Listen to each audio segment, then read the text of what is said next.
The Angry Chicken is proudly sponsored by DoghouseSystems.com. If you use our code TAC, you will get double memory on your next Doghouse Systems gaming rig.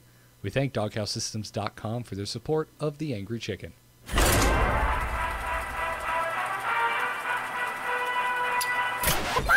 Well met. A podcast about Hearthstone, Heroes of Warcraft.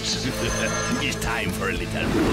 This is the Angry Chicken.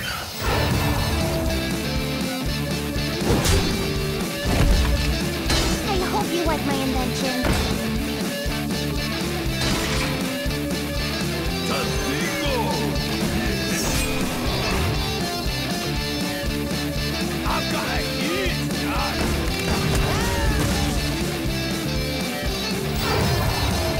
Reporting for duty. Greetings and welcome back to The Angry Chicken, a Hearthstone podcast. Hi everyone, podcast listeners, the A-Move chat room, which is quite sizable this evening. How are y'all doing? I'm Garrett Weinzerl, and I am joined, as always, by Willie Dills Gregory and Jocelyn Moffat. Guys, how you doing? Fantastic. Good. I'm excited about the changes that have just happened. I think there will be no rage tonight. Really? Not any of these. No. Really, by you? All right, well, let's Nope. see if I can throw a ragey monkey wrench in that Sorry. happy machine of yours. You seem... Sorry, everybody who wants the rage. It's not happening today because today is a happy Hearthstone day. Lots and lots of cool things are going on. So Happy Hearthstone Day, everyone. yeah, you guys didn't know it's Hearthstone day. 1-star reviews from people who like Dill's rage.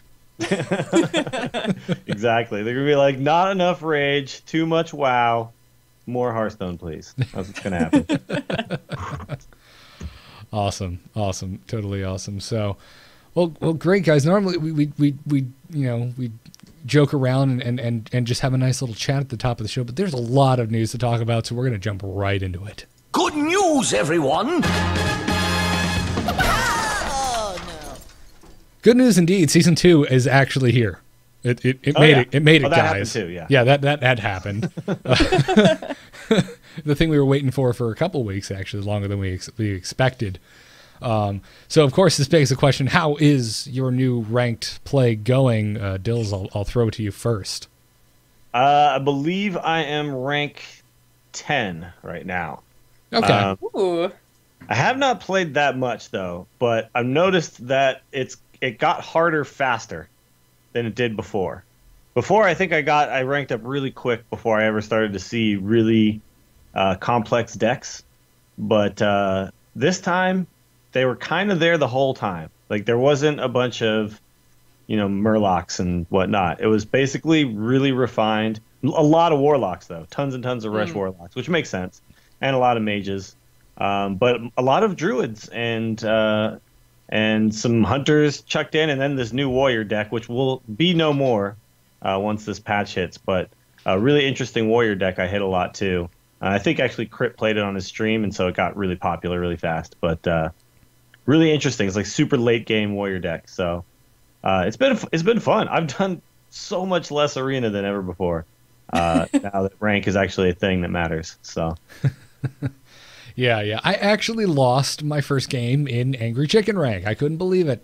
What? Yeah, it was a Murloc you should Warlock. Go to I some did that, lower Garrett. rank. Should have dropped you down and just been like, just DDoS your game. Just boom, you're out of here. Yeah, because in season 1, I ranked up so fast that I never once saw that message that says you cannot go down a rank in this rank. I'm like, oh, I didn't even know this was a thing. Garrett, you're so elitist. Oh, clearly, yes. If you know me, you know I am an He's elitist elite. jerk. I'm so, yeah. Well, he's just better at everything than everybody else, so it's fine, Yeah. It's not my fault. It's not my fault I was born this awesome. Yeah. It's just, well, what rank did you get to? I'm up at 19. Or are you still stuck at Angry Chicken? Oh, No, I'm at 19 at the moment. I haven't been playing a lot of ranked. I got sidetracked. I got this Hearthstone player tunnel vision because I was sitting on top of nothing but dailies that required wins with Shaman, and I've been neglecting my Shaman. So I was like, you know what? I'm gonna rejuvenate my Shaman deck, and I'm gonna find a good solid shaman deck, and I have not found it. I've been losing so many games. I don't know. I have not been able to get the shaman to be a consistent deck for me, at least with the current decks that we're seeing out there. I want to find the new shaman deck that a lot of people are playing and send it to you, because a bunch of streamers were playing shaman recently, and it's actually pretty strong. It's kind of it's an anti-warlock rush deck, which actually the anti-rush deck may be a thing of the past too pretty soon, because a lot of rush stuff got nerfed. Even though it didn't seem that way, it did. So that might not be as viable before, but I'll show you this one because it's actually pretty cool. Sweet, yeah, definitely. And if you're Reynad, you made it with all golden cards, which is ridiculous. That's awesome. I think he opened 200 packs on his stream, and then he basically made an all gold deck. Oh my god. Yeah. Kind of insane. That's absolutely nuts. So, well, very cool. Jocelyn, how you doing? Not so great. Okay, all right. Well, I made my own deck and I did really, really well. And well, I thought I did better than I thought I was going to do. I went up against people who actually got to play multiple legendaries against me. I feel like, everyone has a whole lot more cards now. So I'm seeing more and more legendaries come at my face and I don't like it. Yeah. So you're gonna see even at the low ranks. Well, at least the first few days. For the first, ranks, yeah, I played the day season 2 started. So I knew I was going to go up against people like that, and it's fine. But yeah, I think I only won one game, and actually it was really cool because I played the game against the guy. He was really nice because I find that the whole well played and well met, all that kind of stuff. Not a lot of people are doing that anymore. So I still try to do it every time, but. So I had a guy that I was playing against, and he was really, really nice, not being a big jerk with all the emotes and stuff. And then, as soon as the match finished, he sent me a friend request, and so I was like, "Oh, cool," you know, So I accepted the friend request. He's like, "Oh my God, are you Jocelyn for the Angry Chicken? Because I love that show. This is so cool." So I randomly met an Angry Chicken fan in the ladder, so that was really cool. That's great. I can't remember his name now, which is so bad, but I keep getting tweets from people who are just like. Oh, did I just play on ladder? And no, my name is not Garrett in game. So no, sorry, you did not. There's some other guy named Garrett who's playing everybody on ladder. Yeah, I got a tweet from somebody about that too. They tweeted me while we were playing apparently, but I wasn't, I didn't see. Gotcha. And then afterwards they were like, "Oh, you crushed me. Sorry." And I was like, "Oh, that guy." Yeah, I had a really good draw against you. Sorry about that. Yeah, so I ended up winning that match, so I was really happy. But that was actually the only one I won. So I played a few more games, and you can't lose stars at the Angry Chicken or the Leper Gnome rank. So I was just kind of played a couple more games, and I was like, yeah, this isn't really working. So then I started playing Arena, and I played Arena Roulette, which was so much fun. And I had a blast at the chat room, and I was just like, yeah, I think for the first week of all this season stuff, because I know I'm never going to make it to Legend. If I ever make it up to 10, it'll be quite a day for me, so I'm happy where I am usually in the ladder, which is about middle of the road, and there's no point in me playing for the first few days of a new season, so yeah. At least for now, until I have more time to dedicate to Hearthstone.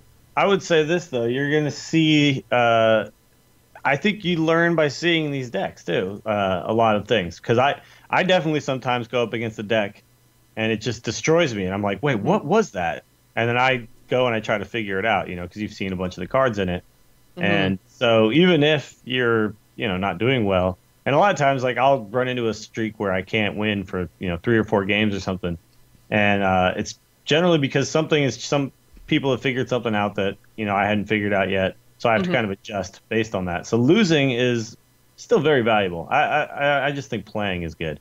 Just play. Well, and I was still playing because then, I went over and I played a 3 or 4 rounds of Arena, I think, and some of them I won, I think 3 or 4, and then, I went 1 and 3, and, but I find I get to see a lot more cards, and I get to potentially counter a lot more cards in Arena because I just don't have that big of a collection yet, so yeah. I'm still doing, I bought that one big set of packs when I played you for Extra Life, and I haven't bought anything else since, so.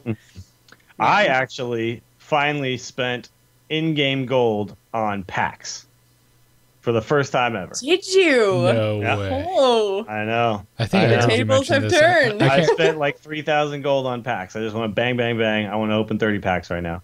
oh my god! And I'm like, no, don't spend it on packs. Go spend it in arena. Well, the thing is, I just realized like I'm not going down in gold anymore. It's just not happening. It's not a problem to have gold because I'm playing enough ranked mode that I'm generally doing a daily and getting maybe, I don't know, 40, 50 gold or whatever it is each day. So over time, it just built up. And then arena, I had a couple of 12 wins that got me like, one of them got me like 415 gold or something like that. 12 wins is ridiculous. I'll say that. 12 wins in arena is insane, like what you get for that, which I'm really glad that it's Which it should be. big deal. Yeah, no, it's tough. It's really hard.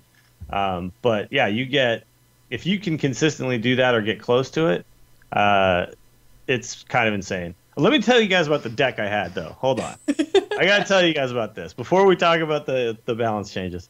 I did a mage deck. I just come home and I was like, I'm not going to stream. I'm just going to do a quick, I'm just going to do, quick arena run and then go to bed. And I draft this deck and I'm like, you know what? This needs to be streamed. This has to be shown to the world. So I had in that deck, I had 2 Flame Strikes, 2 Blizzards, a Pyroblast, and Deathwing. Fireball, 2 Frostbolts, and then every creature I had was amazing. Like, I had no bad creatures at all. It was just all the good stuff. The Harvest Golems, the Defender of Argus, the Dark Iron Dwarf, like all that stuff. And I went 12-1 with that deck. It was Nice. It was insane. It was like either I finish you off with the Pyroblast or I drop Deathwing. So one way or another, no one was going to beat me. I was so drunk by the end of that stream because I'd already drank that night, and then I came home and streamed. Didn't matter. There was no way I could misplay my way out of like winning with that deck. It was so good. Never again. It'll never happen again. Awesome. Well, let's get into what we've been teasing at, which is the big incoming balance update, which was the huge news that was dropped today. So we've had almost no time to digest this, although apparently Dills has.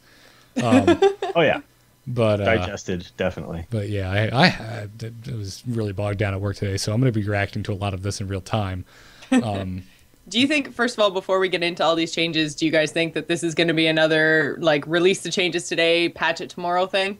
I think so. I don't know. I think so. They've screwed with my mind of what Blizzard usually does with the Hearthstone. I think it's gonna. Yeah, I don't think there's any reason. I mean, once the changes are decided on, it's not like it's just changing some numbers. It's not like they're changing a bunch of artwork or anything like that. So I don't see why it would take much longer than. I assume we'll see Tuesday night patch. Wednesday we'll be doing it.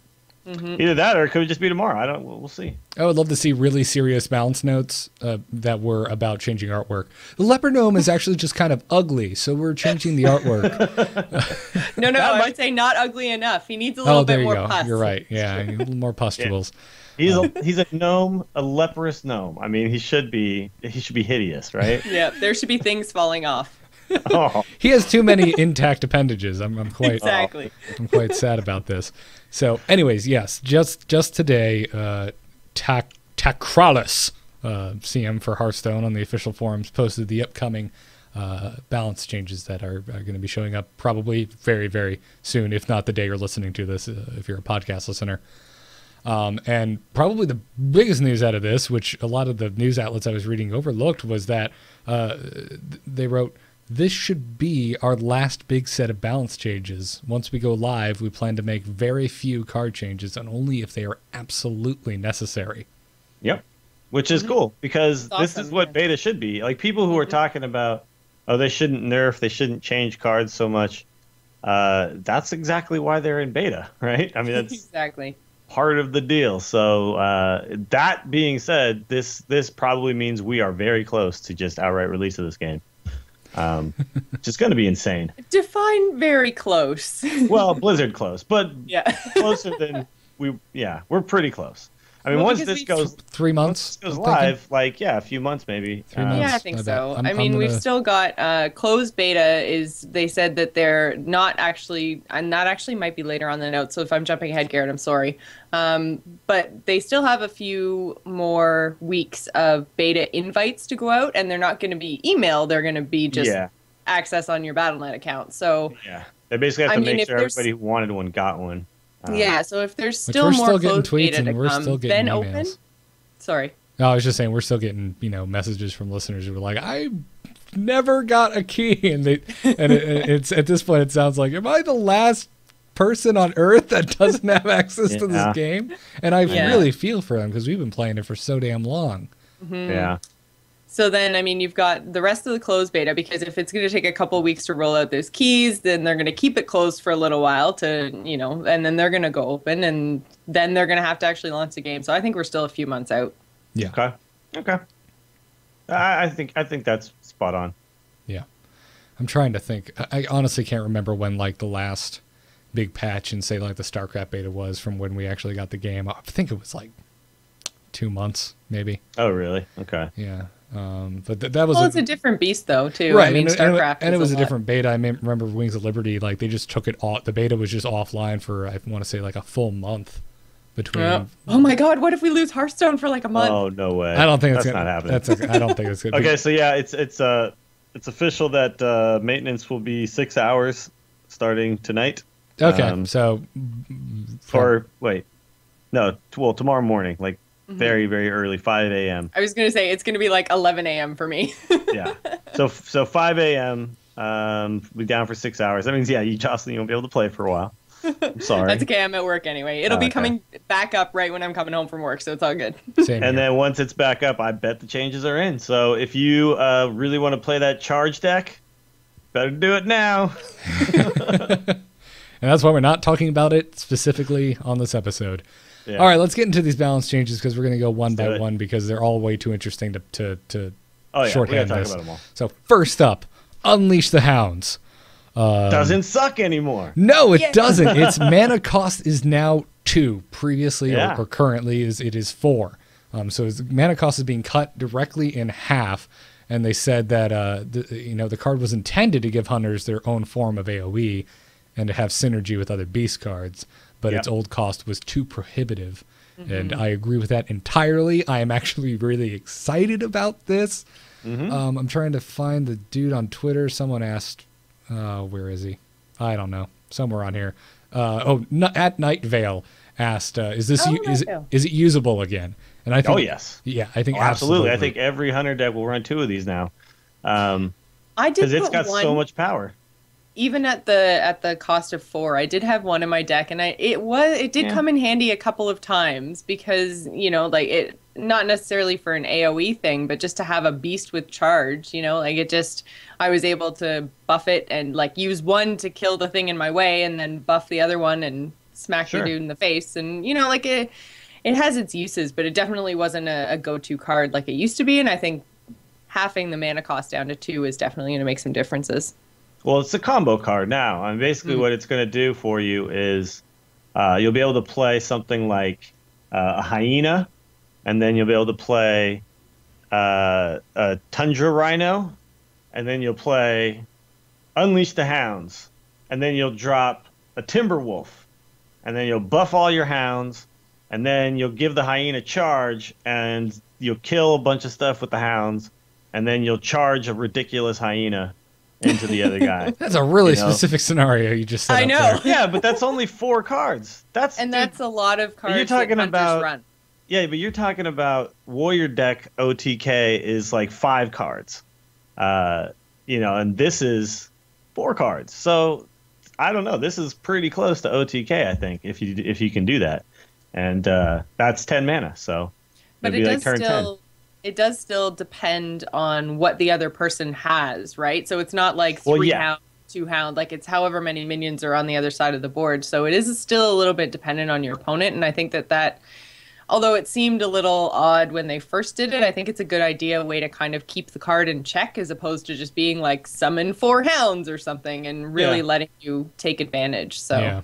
But if you're a hunter and you're playing for this specific combo, which is like what the kind of warriors are doing now, basically there will be a lot of times when the other guy will have like 4 creatures on the other side of the board as you get close to your combo going off. Like you'll almost just kind of let him continue to have 1 creature, you know, and you'll be just hero abilitying and multi-shot and explosive trap and misdirect, and just kind of do that while you just wait to get these cards. So I think it's not that annoyance OTK that we had before, but it's still kind of there. Like it's just a little bit tougher to pull off, I think.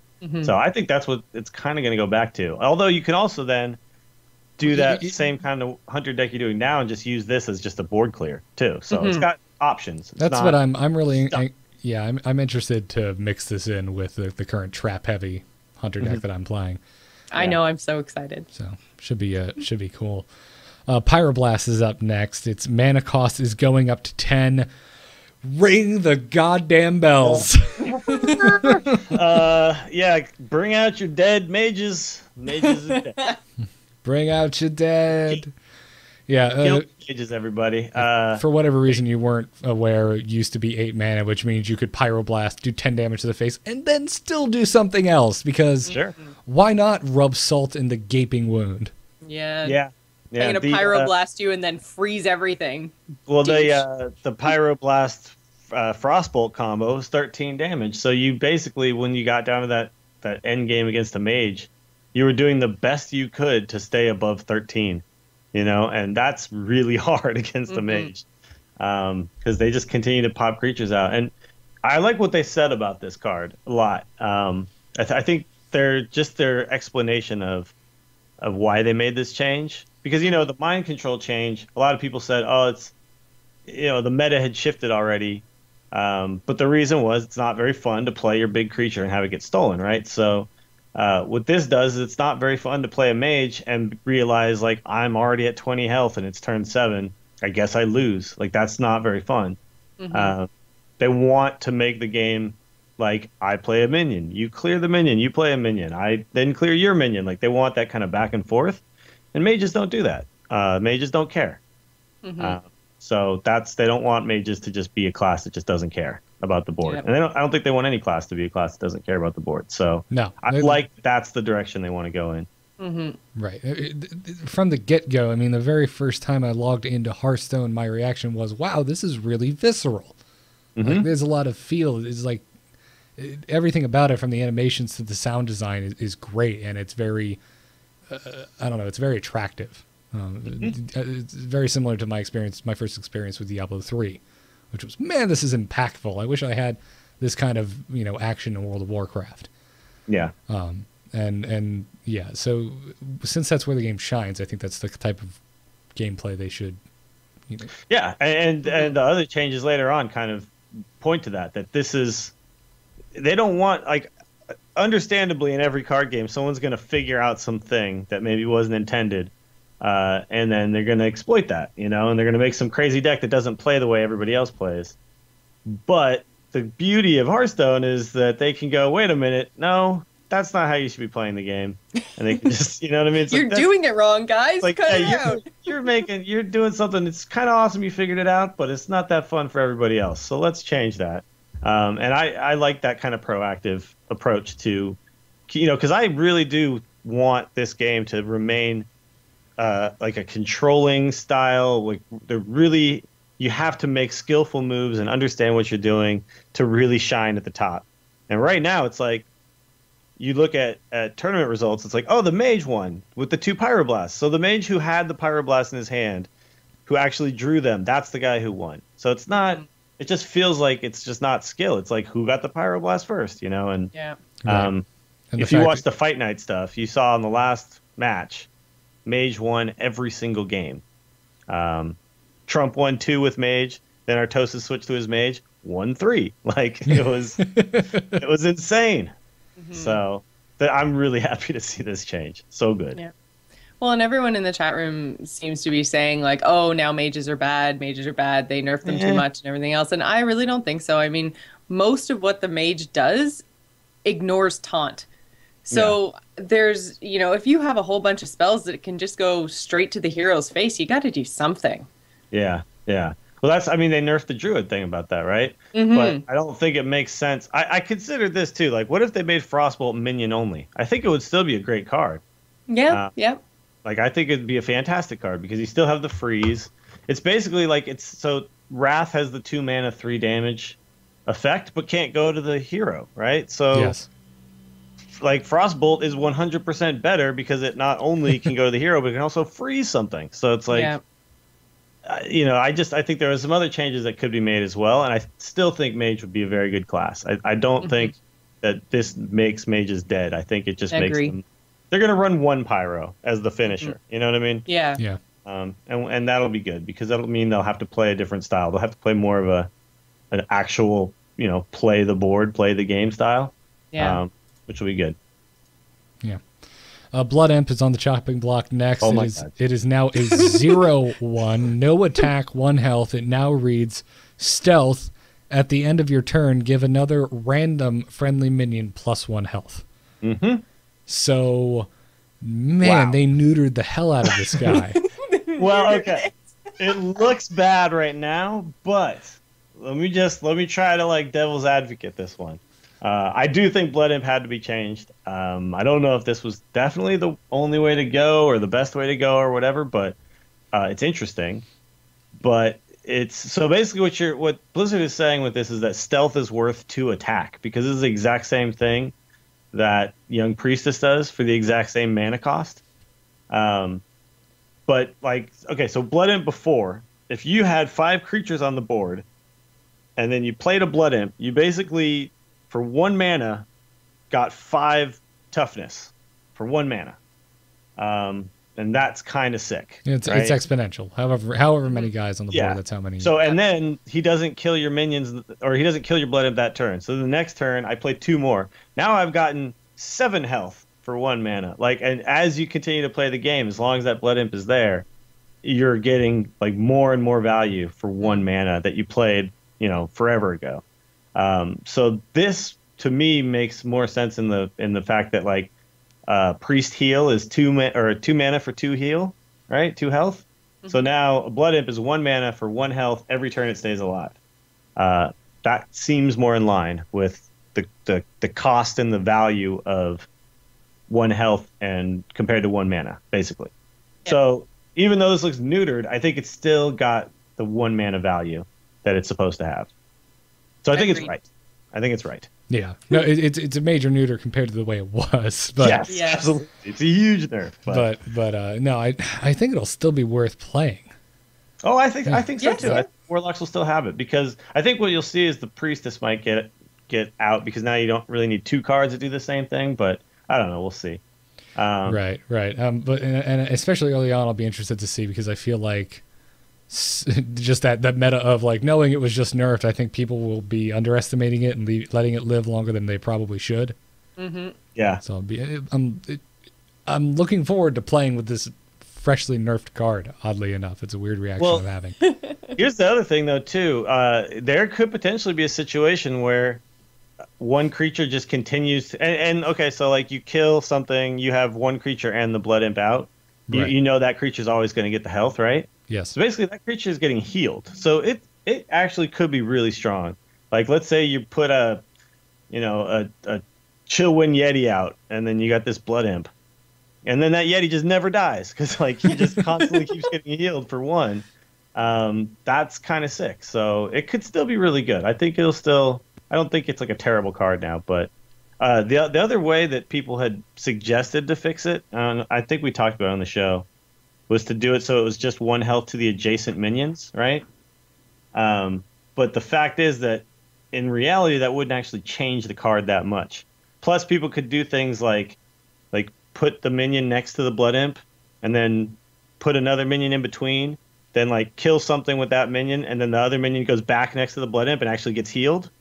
So there would be some weird situations where you could exploit that really, really badly. I think this is much better. Good job, Blizzard. Yeah. Ben, Yangwu, if you're listening, good job. Good job, guys. Good job. I feel like half these changes are because they're cards that we talked about and said either they're OP and need to be nerfed, That's right. or tell me because we different, said they Castle. were go-to cards. That's exactly right. We talked about it. They changed it. Yeah. I looked at this Maybe list giving and I was like, oh my ourselves god, more this credit. is Dills. This is what he said. Maybe giving ourselves too much credit there, but you never know. Warsong Commander has been reworked and now reads, whenever you play a minion with 3 or less attack, give it charge. So Yeah. This is weird. Is this- Basically this gets rid of the OTK is what it does. It gets rid of the Warsong Commander plus Giants. Molten Giants. Yeah, that's the No only. charging giants. Yeah. However, you can, because of how this reads, whenever you play a minion with 3 or less attack, give it charge, right? So that means you're going to have to now charge Worgens with Inner Rage. So basically what you'll do is you'll play your commander, then you'll drop a Worgen. It has 3 when it comes out, then so you buff it to gets 6. charge. Then you Inner Rage it. Now it's, hitting twice for 6, so it's doing 12. Yeah. So OTK is still there, but now it's just Worgens. And it takes more cards because you need Inner Rage twice. How much mana You would need it 2 take to- Worgens, 2 Inner Rage, and they cost 3 mana each, so they don't cost 0 like the Molten Giants. But yeah, it's going to be a lot tougher to do this. Yeah. Charge, they said specifically the spell, not the keyword, so this is the card, has been reworked and now costs 3 mana. The card's new power reads, give a friendly minion plus 2 attack and charge. Yes. This is weird too. I don't like this one so much. I understand though. I understand where they're going with this, and I think it was right to do, but I think maybe make it cost 1 and give or 2 and the 2 attack. I think 3 mana and 2 attack and charge is a lot of mana to pay for 2 attack and charge. There's that Hunter card, Bestial Wrath. Is that the one? Yes. Gives 2 attack for like 1 mana, and then makes it so that your beast doesn't die, right? I mean, this doesn't seem. I guess the charge is worth 2 somehow, but I don't see it being that way. So I don't know about this one. This one's kind of weird. Yeah, it's a strange card. I don't know. I don't think though that the charge card was the problem, but I understand they're just trying to get rid of the OTK, and there was the OTK with Alexstrasza, Gorehowl, and charge. So basically, if they had made it 2, it would have effectively done the same thing. You can't play Alexstrasza and charge in the same turn, so they could have done that as well, I think. But whatever, they know more than we do. I guess there's a reason. Yeah.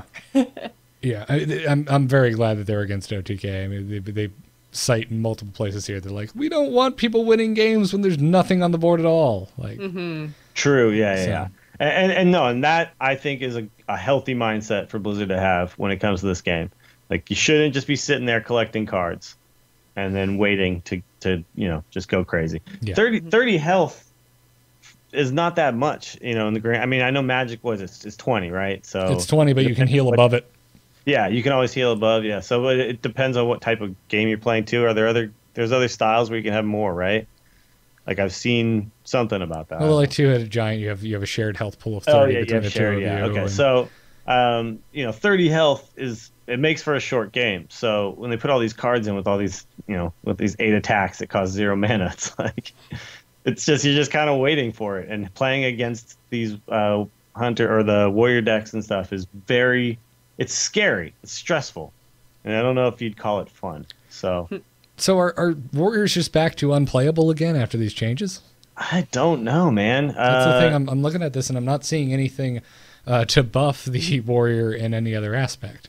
They're not getting buffed, but I think you don't have to go OTK because actually warriors do have a lot of good removal spells. Like Cleave is fantastic.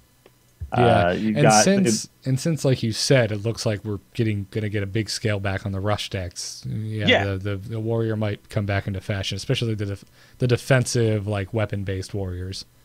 Yeah, I think that control warriors with a lot of big late game cards could still be very good.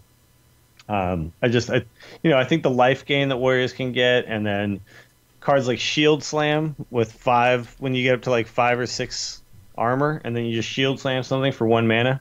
It's pretty insane. So I think that there's a way to still make these work. I'm going to have to tool with it for a little bit, but there's somebody in the chat. Oh, Chupa Thingy. Did you guys see the day 9 video? Yes, he was at That 54 was so health good. and he got OTK'd.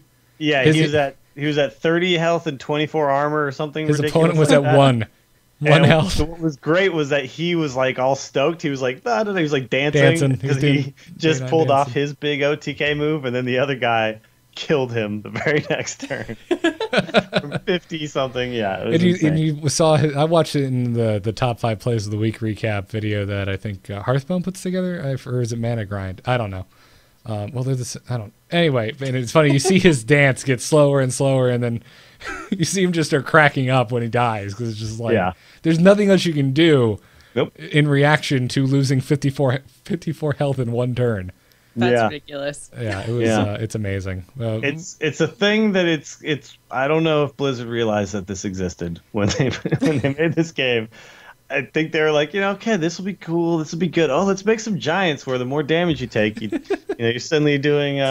It's like they're cheaper to play, and I'm actually kind of curious that like what the topic of conversation was when they started talking about these OTKs, and if they ever talked about making it so the mountain giants or the molten giants could never be less than like 2 mana or something. Because if you think about the mountain giant can technically never be less than 3 mana because it's 12 mana, 1 less per card in your hand, but you can only have 10 cards in your hand, right? So it seems to me that it would make sense to make it so that it could never be below 3 mana or something too. And you can put that on the card pretty easily. They have that on the what is it? The summoning portal. Things cost 2 less, but never less than 1, right? So it seems viable and plausible that they could do that, but they didn't do that. So okay. I think they should have, though. I think molten giants are the problem. They're crazy. Since you can't charge him anymore, though. Well, yeah, you can with the charge spell. Yeah. So I now guess so. you can actually play the 0 cost molten giant, give it 2 extra attack, and charge for 3 mana. So you still can, Okay. just not with Warsong. Yeah. It gets more and more specific at that point, though. I'm not sure. But so I'll say why I think that this change should be made, because it's not just the warrior OTK that's like going crazy with the giants. You have the mages, you have the warlocks, you got the warrior OTK. I've seen paladin giant decks. Giants are crazy. The giants are crazy and they're out of control. So we might need to rein them in a little bit. I don't know. Okay. One more warrior card to talk about. The abusive sergeant, they said now reads battle cry, give a minion +2 attack until end of turn. Mm-hmm. Well, that always did that, but it was only friendly minions now. So now you can give it to an opposing minion and then big game hunter them or something like that, or give it to an opposing minion and then shadow word death it. Okay. Yeah. So that's the only change they made here. And it's a neutral card. It's not specifically a warrior card, so but it's actually a really good card. I think it'll be around a lot. Yeah, it gives it a lot more utility. Exactly. Which is nice. Yeah. Yeah. So I mean, that's one of the plays not a lot of warrior people card. love. It's like Dark Iron Dwarf, the other guy is Stewed, and then Big Game Hunter it. Yeah, I apologize. I was thinking of the Cruel Taskmaster. Because the Taskmaster, abusive sergeant sounds the same in my head. They're very close, yeah. And the Taskmaster actually used to only be till the end of the turn when the game first hit, and it actually did damage to do that. Like, it was ridiculous. And this card is I think we're going to see a ton of this card pretty soon, because the fact that you can do it to the opposing minion, I think we're going to see big game hunters come back and abusive sergeant. This is going to be going in priest decks. Yeah, right? Like, oh, you're at 4 attack, not anymore. Yep, see now ya. I kill you. Of course, it's because priests need help. You're using like a card and a half though to get rid of one card. Of help. But me and Valkyrion were up way too late one night trying to figure out how to make a viable priest deck, and we just couldn't do it. The Dark Iron Dwarfs buff now only lasts until the end of the turn. Yeah. Ouch. Yeah. Oh, I liked this card. I think it's still good. This makes me strongly consider the Yeti over him now. Yeah, I don't know. I mean, I see that, but okay. For 4 mana, I always just like to compare it to the other 4 mana cards to see like where, like what's something worth, right? So 4/5 Yeti or Dark Iron Dwarf, which is basically 2 with charge plus 4/4, right? I do think that this is still a very strong card that we're going to see a lot, because think about like was it the Ogre Magi, 4/4 plus 1 spell damage. You're getting 2 attack instantly, which I think is worth more than the 1 spell damage, probably just for that 1 turn, because it's probably going to die next turn. So I still think it's good. I think it's just what they don't want is they don't want a card to be like a must-have in every deck. And this is a smaller nerf than like Warsong Commander or Blood Imp, but still definitely nerfed. Yeah. I think it's good. I think it makes you think about what you want to put in your deck a little bit more, instead of like, I mean, we had that list, was it 2 or 3 weeks ago, I think, where we were just like named off like 6 or 7 cards. We were like, well, these are all neutral and you should have them in every deck. Like, this makes you think a little bit more, and I like it. Yeah, exactly. Like that's I think these cards like Dark Iron Dwarf and Shattered Sun Cleric and those cards needed slight nerfs, basically, just to bring them in line with everything else so that we'd see more variety. Exactly, yeah. And that's what we're going to see more. And like, Gary, you bring up a good point. Now I'll play the Yeti. Like, a lot of people are going to do that. A lot of people are going to be like, hey, it's Taz Dingo time, That's my 4-drop. And before it was like, nope, it's always Dark Iron and Defender. Those are the 2 cards I put in the 4 slot, and those are the only cards I need in the 4 slot. That's all, and that's the days of that are hopefully done, which is good. Yeah. Speaking of required cards, Defender of Argus is getting nerfed. He's now a 2/3. He was a 3/3. But that's the only nerf, so I'm still totally playing the crap out of this card. Oh, yeah. Yeah. I don't know about you guys, but the Defender of Argus himself is not the reason I played the Defender of Argus. Absolutely not. Yeah, I do not give a crap about the actual Defender. Although when you have to play him alone, this does make me even make you cry, dude. This makes me even sadder to play him alone. Yeah, but it doesn't happen very often. But when it does, it's like it's painful. You're like, no, I don't want to just put this guy out on an empty board, but I need to put something out there. But I think this is actually what I think the Shattered Sun Cleric should have been, is a 2/3. But instead of a 3/2. Yeah, I think it makes more sense because there's other 3 mana cards that are 2/3s with some effect, right? Yeah. So this is now a really good effect on a 4 mana card that's a 2/3. So I just think that the 3/2 makes, or the 3/2 is a 2-drop. I don't want 3 drops and 4 drops to be 3/2s. So yeah. The 3 health, it's harder to kill. Exactly. Like, at least let me have him around he doesn't trade with anything anyway. So yeah, at least make him a little harder to kill. Yeah, he's a little harder to kill, but he's just low enough damage that he's probably not going to get targeted down. So you might get to buff him next turn. Sure. He just might make it. He might Defender, just live. my defender. Exactly. But I'll tell you who isn't harder to kill now is the Novice Engineer, who is now a 1/1. The poor Novice Engineer. It was a 1/2 before. It wasn't hurting anybody. Yeah. I feel Blizzard so bad did for not her. like Every time I try to go attack, and she's always like, "Are you sure?" And I'm like, "Oh, you poor little Nomi thing." She just wants to please, I hope you like my invention. She's trying so I hope hard. you like it. Yeah. At Now least she's even littler. yeah. At least before I could clear off 2 Paladin tokens, but now I can't even do that. No. And me if sad. you can't even play this against a mage for 2 mana, you're gonna throw a 1/1 down on turn 2? No, never. Yeah. Novice Engineer is no longer viable as an actual 2-drop. There's no situation where you will be like, it's turn 2, Novice Engineer. It's just. Well, but at the same time, I mean, if you get a terrible, horrible draw off the start of the game, you may need that extra card draw on your second turn. I mean, I think she's meant more as card draw than actual attack or defense or anything. Well, right, but she was thought of as an almost required or at least a go-to before because of that extra health. It made it much more worth it. And this is the first one where I'm looking at where I'm just like, I might stop playing this card completely. Yeah. Well, okay. So again, this was a card that it was just in every single deck. And I'm sure Blizzard looked at these stats and said, okay, every single person, no matter what class they are, is running a Novice Engineer. Like, it doesn't matter what kind of deck they're playing. Those are broad structure you're painting. I definitely don't have this card in every single one of my decks. Not every deck, but most. But That's weird. It is majority. I never don't see this card. Like, You're doing it wrong, Garrett. You're doing it wrong. It always comes out at some point in every single game, and that's something that Blizzard looks at, and they say, we'll see like loot hoarders now a lot more than before because what this card was better than the loot hoarder in like almost every situation because not only was it a 2 health creature, right?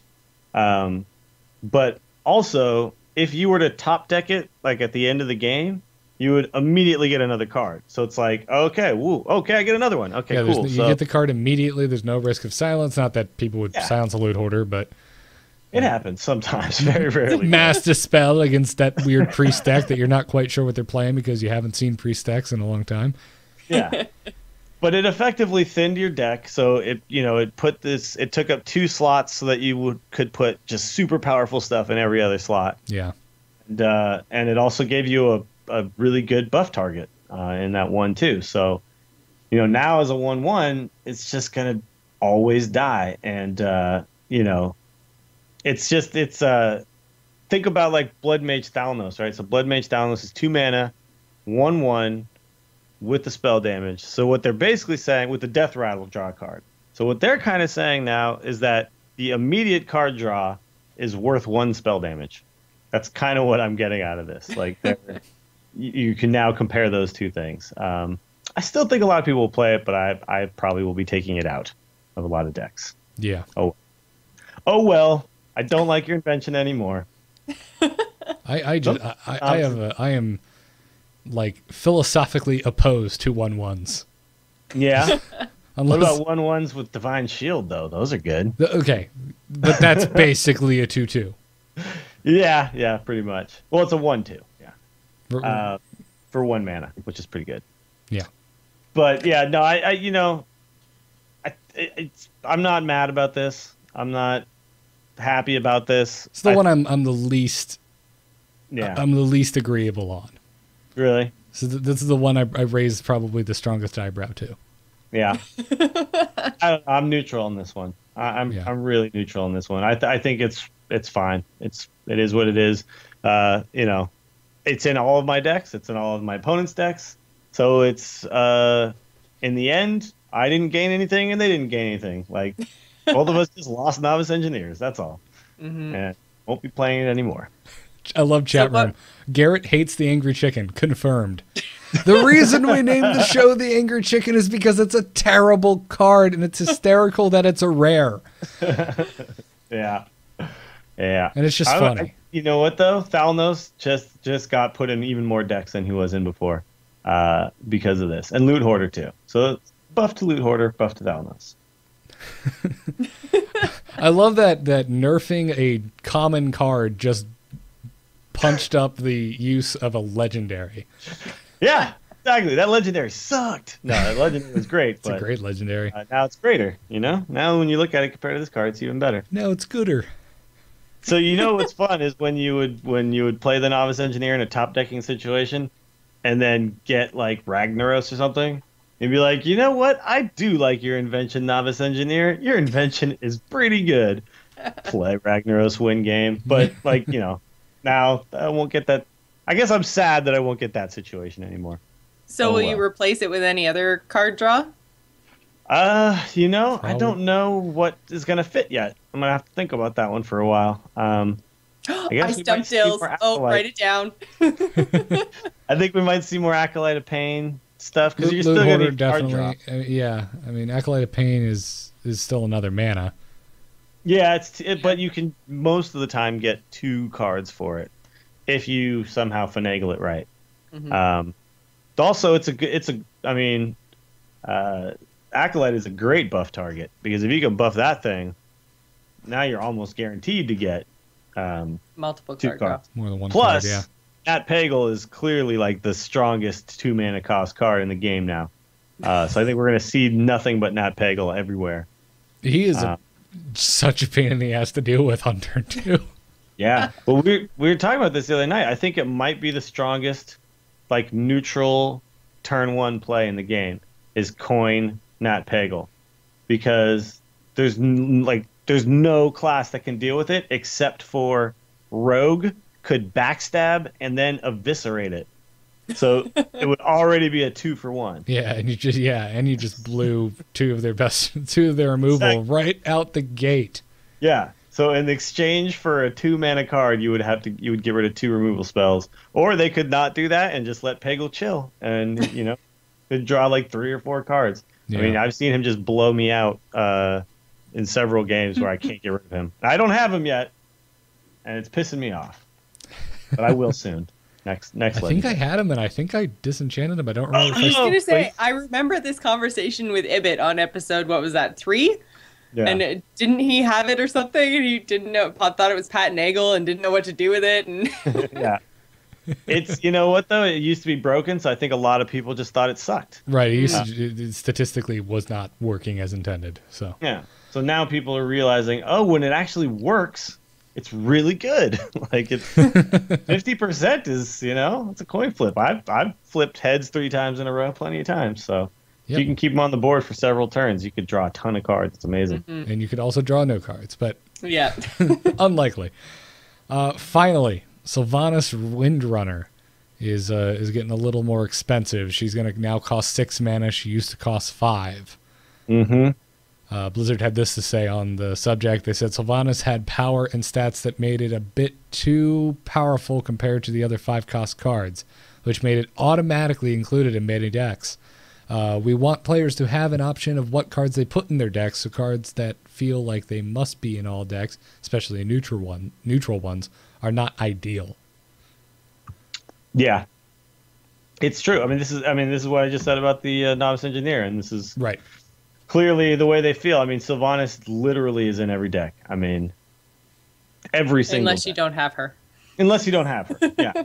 But when you're looking at like the all the top decks that people are playing, when you get to Legend rank and all that stuff, not a single one doesn't have Sylvanas. So there's something there, right? I mean, I think they all still will have Sylvanas. Honestly, I don't think Sylvanas goes away just because it's a 6 drop now. But that power is really good that she has. So I don't mind paying 6 for that. I'm still gonna run her all the time. Yeah, me too. Still a really good card. We've said it before. When Sylvanas enters, the game plan is completely shifted. Mm-hmm. Whatever your opponent, even if your opponent kills Sylvanas that turn, it was dealt with. It was a card or multiple cards spent. Yeah. Basically, she just instantly impacts what's going on in the game. There's a lot of times where she gets played against you, and you're suddenly in a really tough spot when you were clearly in control. And there's not a lot of cards that can do that. There's not a lot of cards that hit the board and then suddenly make the other guy like crap his pants. Like, oh no, like I'm gonna lose my Ragnaros, or and like there's that situation in that warrior deck that I was talking about, but the one I was telling you about, Garrett, that's now going to be nerfed. But you could play Sylvanas and then give Sylvanas charge, and then charge into their Ragnaros or whatever it was, and instantly steal it. It's as if you were sitting there with your friends playing Monopoly, and your buddy goes to take his turn, and you're like, wait, and you just throw a Rubik's Cube in front of him and say, solve it! Yeah, exactly. Figure this out right now, or I get all your money. There's also, though, this does take away a couple of plays. There was the Sylvanas, and then Starfall, my own Sylvanas. That's gone now because this costs 6 and Starfall costs 5. So you can't actually make that play. Unless and that you have a coin on turn 10. What's that? Unless you have a coin on turn 10. Unless you have a coin on turn 10. Yeah, good luck with that. But you know who still can, though? Those nerfy mages with a fireball. So I think mage is still strong. But yeah, it takes away a couple of plays, and it just makes her more in line with the rest of the legendaries. I think it's right. Cool. All right. Well, we've got some reactions from some of the listeners here. Specifically for Sylvanas, listener Dan wrote in and asked, with the incoming changes to Sylvanas and the temporary ability to disenchant her for a full 1600 dust, which if you're not familiar is enough to craft any legendary. Any legendary. He said, I find myself wondering if I shouldn't take this opportunity to switch Sylvanas out for another legendary. No, don't do it. No, and I've gotten this question a lot. I saw this question so many times today. And I agree with you. For everyone that says Dills and I don't agree on anything, I agree with Dills 100%. Don't get rid of Sylvanas. Yep. Just I don't. I'm going to disagree. Of course you are. The chat room said the same thing. Someone asked it in the chat room. The whole chat room went, no. So I'm just going to play devil's advocate here and just be the other side of the argument. And I don't know. I think that with a change to any card, like we definitely saw the way people were using cards change every time there's a buff or a nerf. And I think that for now, it's a great idea because 1600 is what it costs to make any legendary. Disenchant Sylvanas, wait a week and see where the game goes. And if you think that whatever deck you're playing would be helped by a different legendary, you have that 1600 dust. You're not going to get chances like this in the regular, like once we go into even probably open beta, and definitely not after they release the game. Yeah. I respect your opinion. Yeah, I and can see that disagree argument, with but I would only disenchant it to instantly make something else, right? So I wouldn't disenchant it just to hold the 1600 dust and then, try it out again or, whatever. But I see what you're saying. It's 1 for 1 at this point. So that's definitely a strategy you could do. If you're really patient. I am not patient. I was going to say, I don't think either one of you has my patience. I am an impatient bastard. I am the person breaking his gifts because he's shaking them so hard under the Christmas tree. What is it? Normally, I would say no. Like if they weren't giving you the opportunity to get the 1600 dust back, then I would say nope. Leave it. It's like disenchanting cards like legendaries for the whatever it is, 400 dust or something. Like wouldn't be worth it. But where you can. Yeah. Well, no, but where you can trade it for that full 1600, why not sit and wait a week and see what happens? Oh, yeah, no, totally. I mean, I'll say this though. I want to make sure that people understand that when you disenchant something, sometimes you will have a lot of remorse later. Like Nat I Pagel. disenchanted Scenarius because I needed some other thing, and then now Scenarius back in the meta, and I don't have Scenarius anymore. Yep. So you got to be careful when you do this. So now novice engineers crap, and I would really love a Nat Pagel. Right? Well, here's what you can do: go disenchant some of this other stuff, because like blood imps, you can get the full, get the full amount for blood imps. War song, I know not war songs, they don't count. Yeah, any of these that were expert cards, not. Not. So you can't do this to novice engineers, but no. You could disenchant your pyros. I think that's the only one, though. The novice engineer. Oh wait, what's Unleash the Hounds? That is not that's an expert card that can be disenchanted. Yeah. Right. Yeah, but why would you now? I did before, and now I'll be creating them because I know I got rid of mine too. You'll be making them again. But I made something else. I can't remember what I made, but it was a good trade, anyways. Okay. Yeah, well that's good.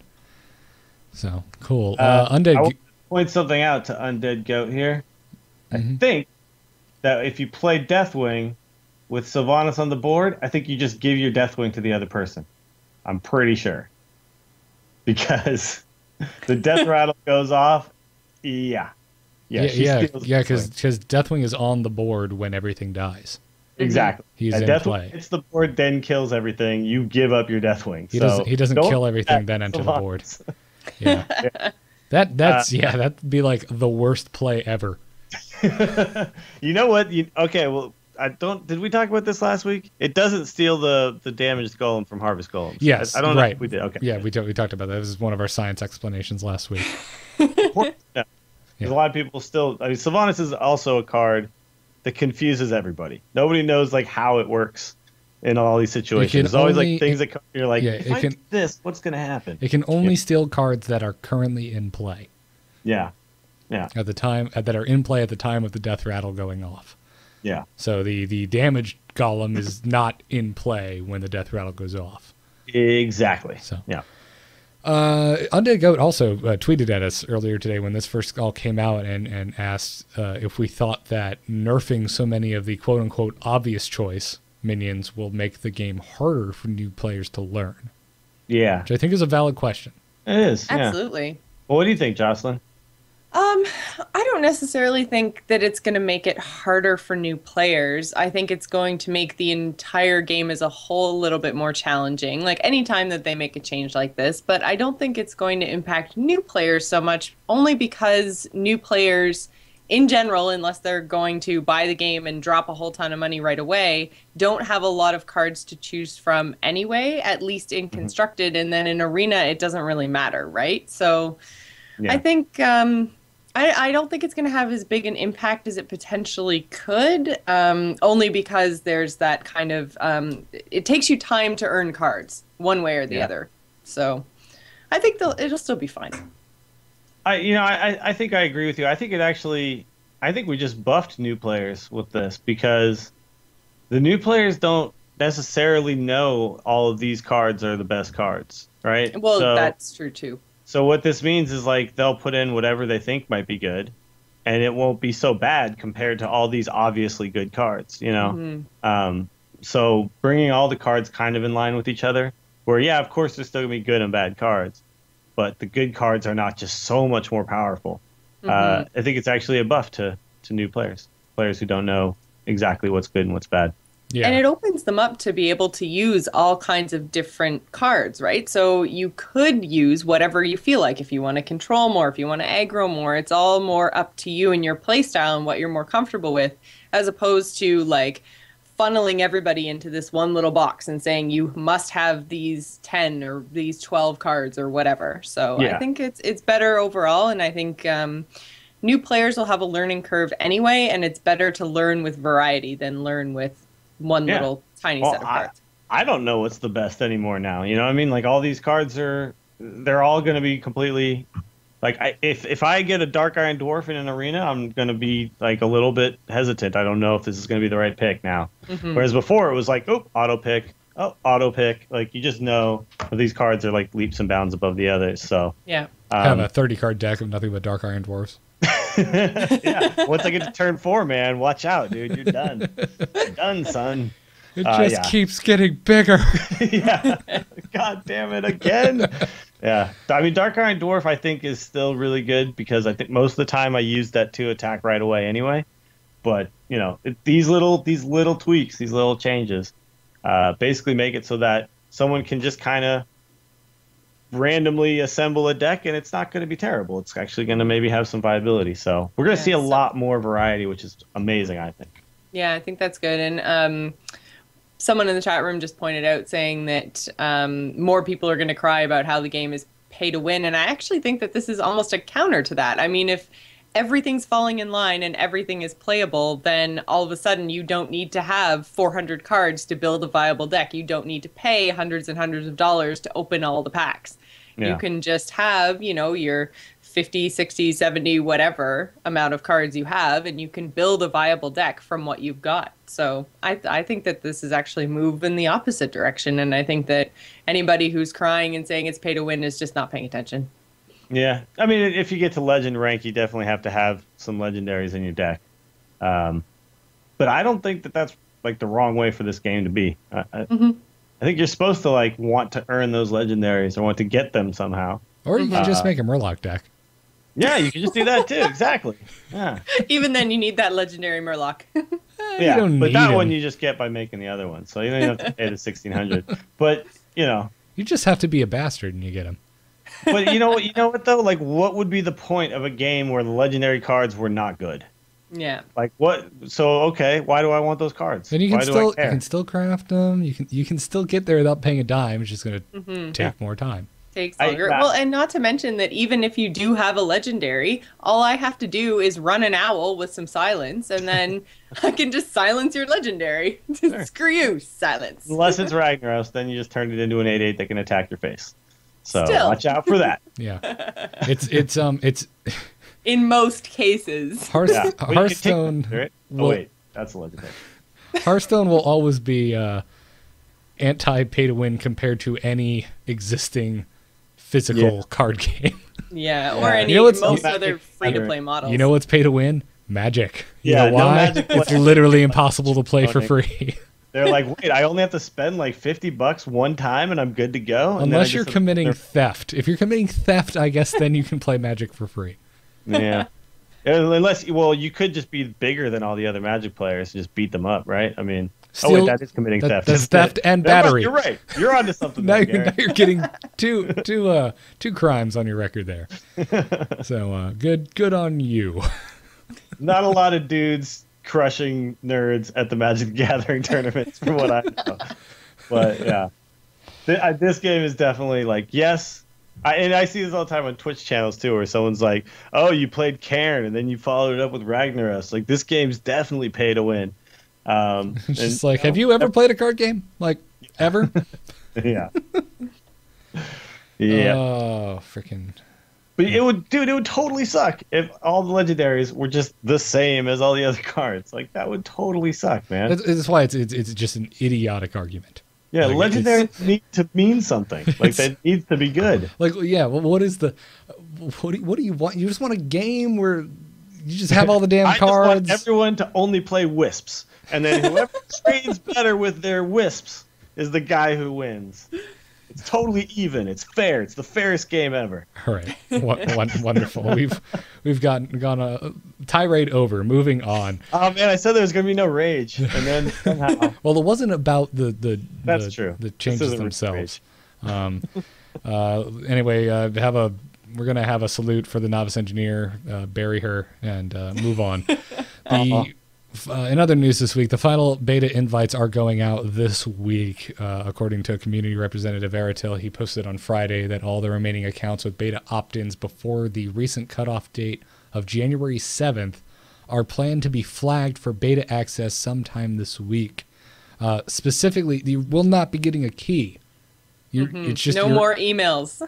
No more lost emails. Yes. So check your BattleNet account and check your games, because it's just going to show up in there, and you'll be able to download and install and log in to the client from. Which I think there. if they had the ability to do this, then maybe that's what they should have done from the beginning. Just saying. I don't know. I don't know like how the whole thing works though from the back end. So it's hard to say. Yeah, no, neither do I. Yeah. But this is good news for everybody who still doesn't have one. I'm sorry it took so long for you guys to get one. But yeah, this is it's time. Let's have everybody who wants to play. This is also good because it gets rid of Jocelyn having to make spreadsheets about no more Hearthstone beta keys. So it's a buff to Jocelyn right here. Yes. I'm actually really excited for it to go into open beta whenever that happens because my mom wants to play. So I'm psyched. That's great. That's amazing. I can't remember the last time I played a video game with my parents. I think I could tell you the last time. It was never. I think it was the NES. I think I remember playing. I don't even remember what game with my dad back in the NES days. Mike Tyson's Punch Out. Probably. It's probably Duck Hunt.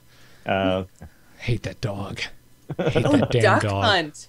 Oh, you should enunciate, dude. What the hell did you think I would said? You I am not. No, I'm not saying a disgusting word. Canadian.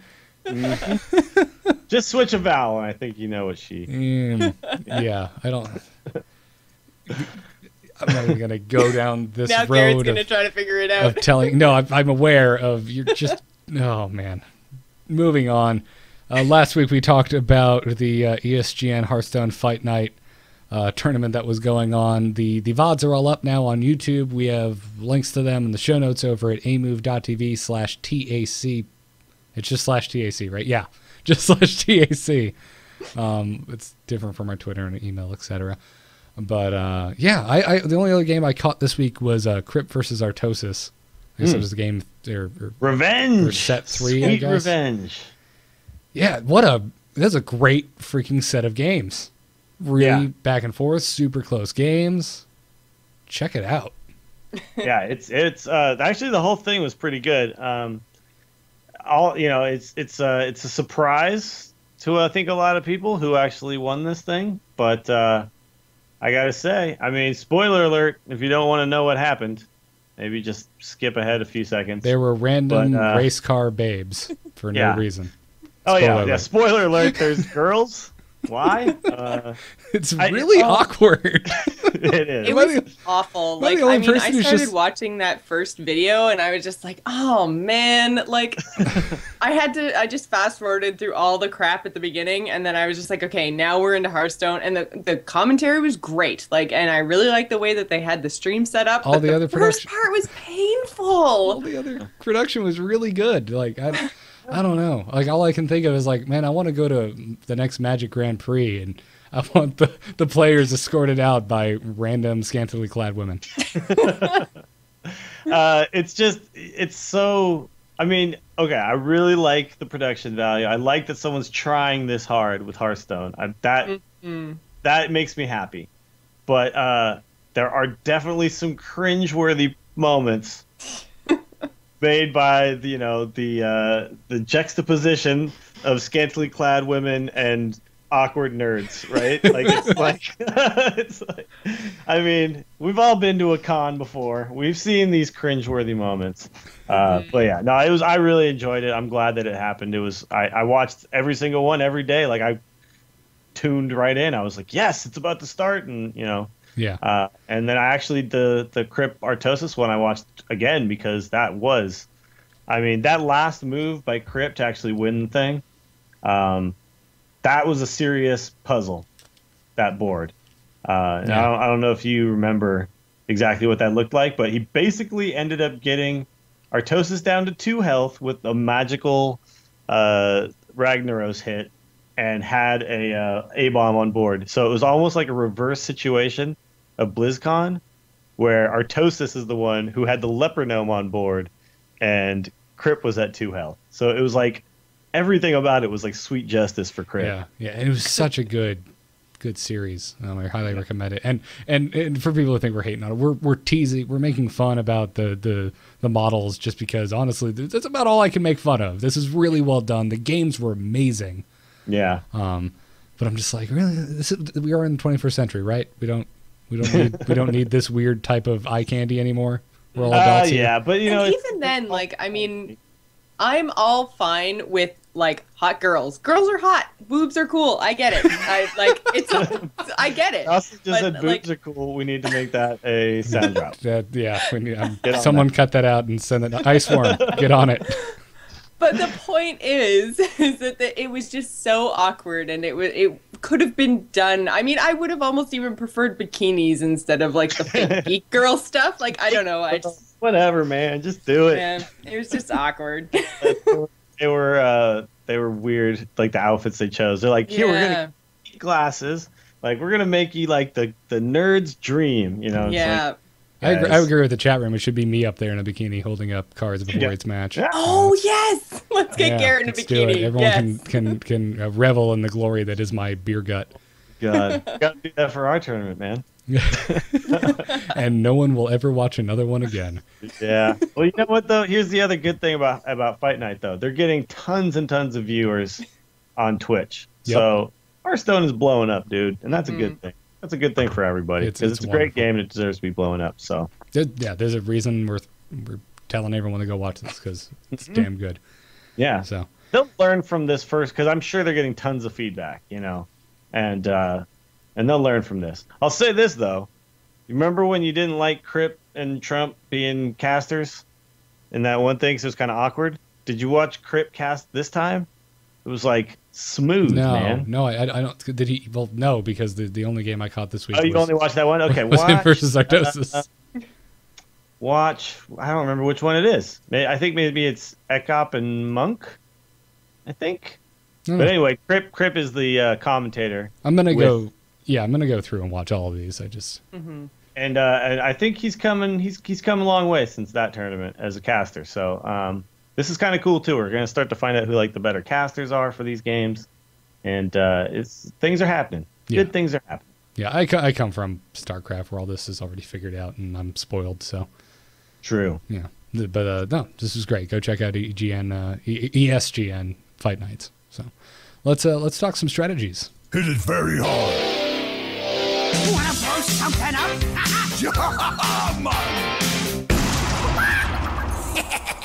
Time to pay!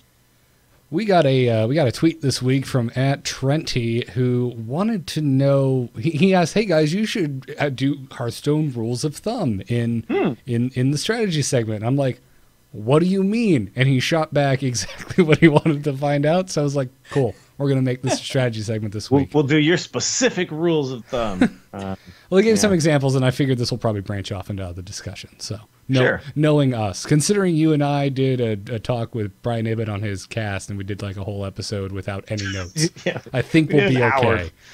okay. We basically did an Angry Chicken episode. And yeah. With it was no good. notes, based just off of a very tired Brian Ibbett's questions. Mm-hmm. That was really fun, man. That was great. Good time. Yeah. So he said he basically said that he feels like there are unspoken rules of thumb that the higher ranked players use, and that he feels aren't very opaque to everyone else. Which I can definitely see that Yeah. point. I mean, like, if you're a player who's constantly playing at lower ranks and maybe not necessarily watching streams or watching tournaments, like if you're just playing in Hearthstone, especially in these first couple of weeks of the ladder, it can be very difficult because you're making plays that you may think are good, but they're not. And Yeah. you have no real way of knowing that. And the high-ranked players have played so much that they've figured it out. So, yeah, I think definitely this is a good idea.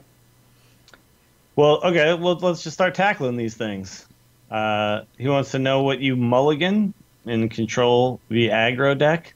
So in this scenario, you are the control deck. I guess. I mean, okay. So if I'm the control deck at the beginning of the game, I want to make sure I have. And if I know I'm playing aggro, which you don't know, you're not going to know this. Even if it's like, Especially come tomorrow when everything's up in the air. like right now, if you see a warlock, you don't know. It could be murlocs, it could be giants, it could be aggro, it could be the control warlock. Well, that murlocs plays- are aggro. Well, murlocs are aggro, but it's a different kind of aggro. I don't. Yeah, I mean, yeah, it's a less cool, stupider form of aggro, is what it is. But anyway, you want your removal spells, is what you want, and you want early creatures to be able to play yourself. So, you're just looking for. You don't want to get overwhelmed, is what you don't want to have happen. So you just need those early creatures, and it's the same with an aggro deck. You're looking like, unless you have a specific opener, you just kind of look for 4 cost and less stuff. And you want a 2-drop, and you want a 3-drop, and if you can get that perfect little like 1, 2, 3, 4 where you have something to play on every turn, then you're probably going to win. So it's not like anything, like the best players in the world don't have some secret that not everybody knows. It's like, just try to get the low cost stuff, Yeah, I mean, trying to get a hand of low cost stuff is that is almost in itself just the basic rule of thumb. If you're not sure what you should be looking for in an opening hand, you just want things that are under 4 mana. Because oh sweet, I pulled my 8 mana Ragnarok. Throw him back. You're not going to use him anytime soon. You cannot keep a card that you want later at the beginning of the game. You just need to rely on the fact that you're going to have to draw that at some point. But, you probably will, because if you don't get overrun at the beginning, you'll actually live long enough to maybe get that card. So, but if you just hold on to all that crap. Now, there is actually one exception to this. And that Sylvanas? is No, I definitely not at 6 mana. Holy crap. No, but the Giants Warlock deck, if you get a Mountain Giant in your opening hand, you actually keep it. Because the plan is I will then life tap every single turn, and then on turn 4 I play an 8/8. So that's the one exception that I can think of. Oh, the other one would be if I have like a Druid of the Claw and an Innervate in my opening hand as a Druid. Because then if I'm going second, that's turn 2, Druid of the Claw. If I'm going first, it's turn 3, Druid of the Claw. So that's pretty awesome too. So yeah, we're getting too specific, I think. Very specific. I mean, these are rules of thumb for those specific classes, though, Garrett. well, if we're going to do that, we're going to be here for 4 hours, Dills. No, but you know what I'm saying? Like that, yeah, that is the rule of thumb. I'm just saying, like, you have to know that there are exceptions to that. But Right. there are only a few. But that's behind with basic rules, there's always going to be exceptions. Exactly. So, He asked, should you play taunts on an open board or only after a minion hits? Not if you don't have, like, okay. This is actually interesting. So I would say don't play a taunt if you have something better, if you don't need to taunt, right? Yeah, that's where it comes down to less basic. It depends on what is in your hand. Yeah. Okay, so on turn 4, I have in my hand, like the board is empty, and I have in my hand Tazdingo, which is the shield master. It's not called Tazdingo. That's what it's called. Who doesn't call it Tazdingo? Okay, so I have in my hand Tazdingo and Chillwind Yeti. I would always play the Chillwind Yeti because the taunt doesn't really mean anything at that point. So I think that's kind of what he's asking is like, do I play the taunt if I don't need it? And I think no, if you have a better option. If Tazdingo is your best option, boom, drop it. Yeah, but generally the taunt is like in reaction to you're falling behind to like a rush deck. It's like, oh crap, there's too many things on the board. I just need to stem the bleeding. Yeah. Or I drop like a knife juggler, knife juggalo, or something I got to protect. Let's or not go down that road again. And I need to protect it with taunt. Like you'll use it to protect stuff like that. But if you don't have any specific creature you need to protect, then yeah, go for something else. Like put something else with a little more board presence than just something with taunt. Because like we've talked about on the show, you pay a price for taunt. Basically, it's an ability that takes away from the overall stats of a card in almost all situations. Also, taunt is not a magnet for knives. So. That's true. That would be interesting. What if like taunt meant that all like random things would have to hit it? That would be weird. I don't think I would like that. No, it would take away so much of the strategy of how to play around taunt. Yeah, exactly. I would not be down for that. But yeah, he also asked, should you not overplay minions just because you have the mana? Like, what is the rule for that? Again, like I don't think there is a rule here. The problem with this stuff, and I want Trenty to know that I think his heart is in the right place, but I don't think you want to start thinking of things that just are always this way. Like there's no absolute in Hearthstone. I mean, it's definitely it helps in the earlier stages though to just go in with some base rules. Yeah. I mean, I see that, but like, I just, it's good to come into this game with a complete open mind as to like, because this game really does, every turn the state of the board is different. Like that, you're constantly kind of adjusting to what's happening, and also what potentially could be happening, and you have to kind of think about that too. So, like the taunt thing. Let's say you're playing a warrior, and you're at 5 health. Like, yes, you play a taunt. Because he could pull a weapon. So, like, you always kind of have to know, like, what's possible, what could happen. And so this is always different. So, like, don't overplay minions because you have the mana. Well, yeah, definitely not against a mage on turn 7. Well, in Arena, anyway. Most mages aren't running Flame Strike and Constructed. But, okay, so, like, don't do it if you think they might all get wiped off, but... Right, and this specific one that he's talking about, I remember being a realization that I had earlier on, because I came in from Magic, and in Magic, usually you want to play something if you have the mana. You very rarely just want to pass the turn, because then your tempo's getting all kinds of screwed up, and you're really benefiting your opponent. But in Hearthstone, there's so many board clears and horrendously inefficient trades that can happen. Mm-hmm. That you don't want to play that minion just to play it. You want to make sure that it's benefiting you in some way, that it's going to eat 2 cards or it's going to get you some damage. You just don't want to play a card that gets eaten alive by whatever they have on the board. You don't want to play a 2-1 to their 2-3. Well, so it's like, oh, I have 2 mana. Should I just play my Loot Hoarder against a mage on turn 2? It's like, well, maybe not. Like, maybe there's something else you could do here. So you gotta definitely think about the situation. Think about what could happen next, what his reaction or her reaction will be, and adjust. So this one, I don't think you could say there's a rule of thumb. I will say though, if you can play, like let's say you have 6 mana, and you have a 4-cost creature and a 5-cost creature, a lot of people will think, well, I can play the 5-cost creature, so I just should. But go ahead and play the 4 and a hero ability. And then on the next turn, you'll have the 5 and the hero ability. Like, there's things like that. So try to utilize your mana, but you don't always have to utilize it by dumping minions on the board. You can do other stuff. Right. That's really good to know because, I mean, like, obviously I've been trying to use my mana as much as possible.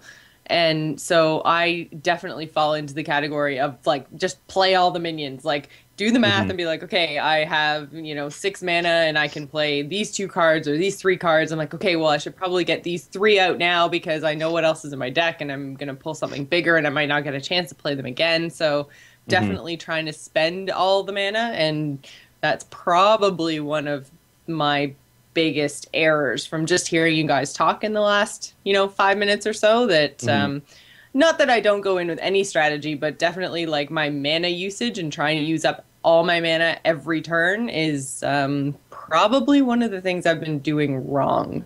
Yeah, I mean, the thing is, it's not like it's bad to use all your mana. It's just do it in a way that makes sense. You know what I mean? Like, don't do it just to do it.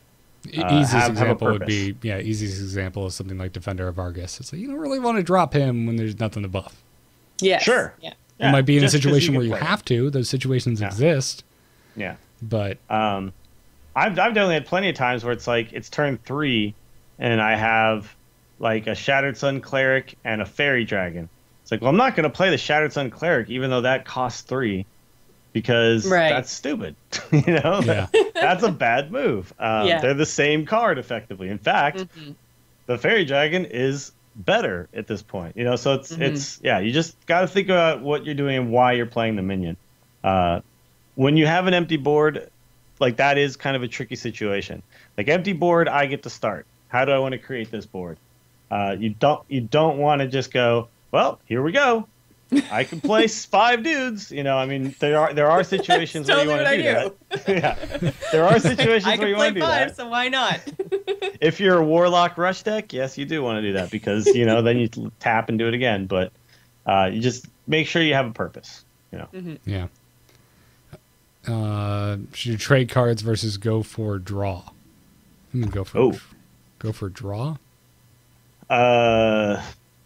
Well, trade cards versus go for draw? I don't know what trade cards versus go for draw is. I'm not sure what he means here. Usually it's, do you trade minions or do you attack? Oh, it's got to be go for face. Yeah, it's the only thing I can think of. It's got to be go for face. Okay. That's the only thing I can think of, yeah. It depends on the type of deck you're playing here again. If you're an aggro deck and that's what you decided that you're making, then just go for the face. Unless you have like a really good trade, like a trade where your dude stays alive and that guy is like dangerous. So like, let's say the other guy has a juggalo on board, and you have something that can kill it and stay alive. Definitely want to get rid of the threat. But if you're an aggro deck, go for the face. If you're a control deck, clear the minions. Bam. Yeah. Yeah, exactly. So are those pretty much the 2 different styles then, control and aggro? So like face versus just kind of not draw the game out, but control things till they're in your favor? Mostly, but there's different versions of that. Like there's the control, so I can OTK you at the end. Which looks like it's kind of going the way of the dodo, hopefully. And then there's control so that I can continue to chip away at you, because at the end of every turn, I have 3 minions left, and your board is empty. There's that. That's the type of control I like to play more. It's more fun, I think. I think that's what Blizzard wants you to be doing. But yeah, and then there's aggro, where it's just like, I'm just going to kill you. You have 30 health, and I'm going to kill it now. And that's another, people like playing that way, but I don't really. I'm not against it. I just don't really like it. Well, everyone has a play style in every different game, so yeah, it makes sense. It should exist, because if it didn't exist, everyone would be playing the same thing. Everyone would be doing control. But yeah, so basically, go for trading the minions out if you're trying to control the board, and go for the face if you're trying to be aggro. So it's up to you what you want to do. There's no rule of thumb there. You're making me want flyers in Hearthstone really bad now with all this talk of the different types of control decks. Because all I'm thinking about is my flying creatures in Magic. I'm just like, why aren't there flying minions in Hearthstone? That'd be so good. Yeah, I don't know, man. And the little piece could be floating off the board with like some ethereal there are wings. flying minions in Hearthstone. There's tons of like, they're bugs. Right but yeah, I don't know if I like that mechanic though, man, because it always sucks like to have to like build in your deck the ability to kill flyers just in case. Where it's like, oh crap, this guy has nothing but dudes flying. Like I can never kill him. They're already in there in Hearthstone though, because all targeted spells would technically be able to hit flyers if we're going by the rules of Magic. Yeah, that's true. That's true. But not everybody has all of those targeted spells. So I don't know. I see why it could be cool, but I also see why they didn't include it. Because it's just another thing to figure out. Oh, some Griffin Riders, man. Get some mounted minions. That'd be amazing. Or just have a spell that is a mount and it just grants a minion flying. It could be a buff. That would be great. How freaking cool would that be? Give minion flying. A priest could like float minions. That could be levitate. Yeah. Yeah. Have another version of Shadow Form that turns your hero power into grant levitate. Interesting. You know what though? To me, I don't want Hearthstone to be like Magic. Like I really like that Hearthstone is so different in so many ways, and I hear a lot of people are like, "Oh, this should exist in Hearthstone." I'm always like, "Well, they're different games. Like I don't want them to be the same." And one thing the one thing that I'd never want to have happen is that situation that comes up sometimes in Magic where neither one of us are attacking each other because, like, if I attacked you, you would defend and trade better. And if you attacked me, I would defend and trade better. Like, that doesn't happen in Hearthstone because of the attackers deciding who gets attacked. You know what I mean? Right. So in Hearthstone, you end up these games, or in Magic, you end up these games where it's like, well, nope, no one's ever going to attack anybody. Like, it's just not going to happen until I get some sort of way to clear off the minion that I'm scared of. Happens less at the higher levels. No, I'm sure, but I mean, I don't play at the higher levels. Yeah, but that's kitchen table Magic. Yeah, it can get real funky real quick. Yeah, exactly. Like I don't want to lose 3 guys to like I know he's going to use all his 1/1s to kill my good guy right now if I attack with him. So I won't. Your turn. And then he's like, well, if I use one of my 1/1s, like, I could use all 3 of them, but I'm just going to lose 1 and just do 1 damage, so I won't attack. I'm not saying it should be like Magic. I feel like flying just fits into Warcraft because there's a crap ton of flying going on. It was a whole big bullet point on the back of the first expansion box. Yeah. So, we'll see. There's expansions to come. Who knows what they'll add. Yeah, if it gets added, I won't be mad about it, but I don't miss it right now. I don't miss it. I miss it. You don't have to. You can just go play Magic and fly all you want. Like that game's still out there. But all my friends are playing Hearthstone now.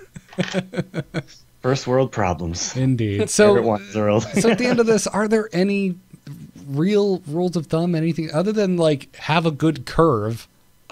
There's not a whole lot I can think of. That's like a true, honest, like this is always true. This is always something you should play. Well, there are. I mean,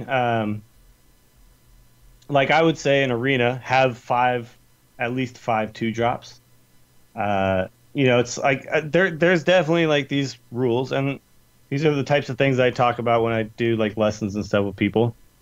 But I always bring a caveat with it that just because it's like mostly good doesn't mean it's 100% of the time going to be the right thing.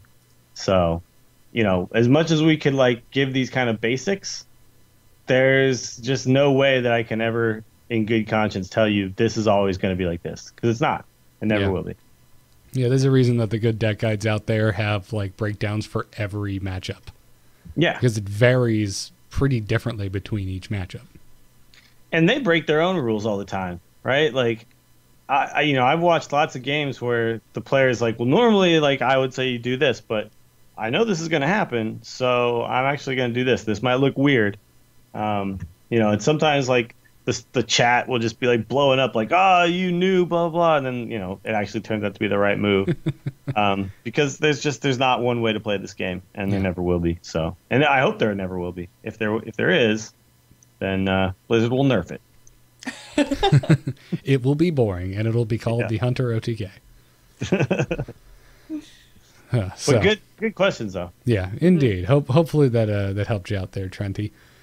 So moving on, we're gonna skip crazy game stories like we said. Just don't have enough time. Let's move straight into emails. Hello? Hello, it's me. Hello? Just quickly, do you get my message? Yep. Oh, Hello, brother.